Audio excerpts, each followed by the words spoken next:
Alright, so today we're gonna go over the installation of the Snorkel on my 2014 Jeep Wrangler.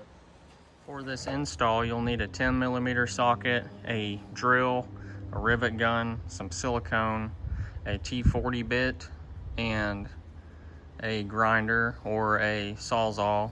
Just depends what you got. Alright, so the first thing you'll do is undo the clamps for your intake and your air cleaner box. I sat mine up out of the way. Then you will remove your factory air box. You will remove the factory inlet. Once this is removed, you will place the Snorkel in its place with silicone around it on the outside and on the inside for waterproofing. Then you will silicone the 3 drains in the bottom of the air box. You'll then need to remove these 2 10mm bolts for the brackets for the Snorkel. You'll also remove the T40 bits for the bracket for the upper part of the Snorkel.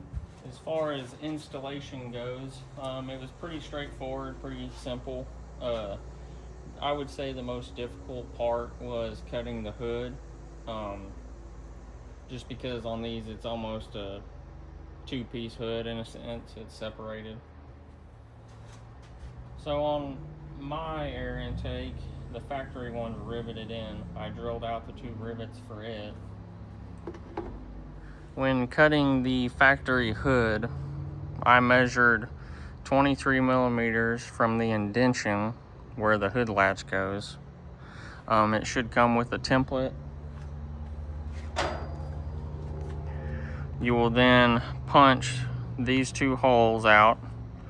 You will take a hole saw and drill the corners out, and then you will take either a flap disc on a grinder or a sawzall and cut these edges. That'll then leave you with this piece of hood removed.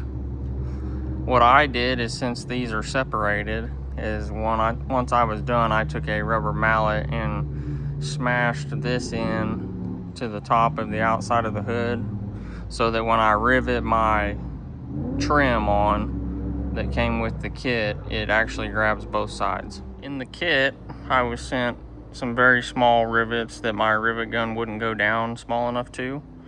So I went to the local hardware store and got some 3/16 rivets and washers.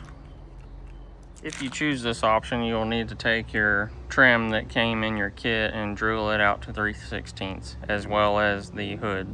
Now that I've got the hood drilled out to 3/16, which is the rivet size I went to, I bought some washers. Once you get those last few riveted in, you have your cover.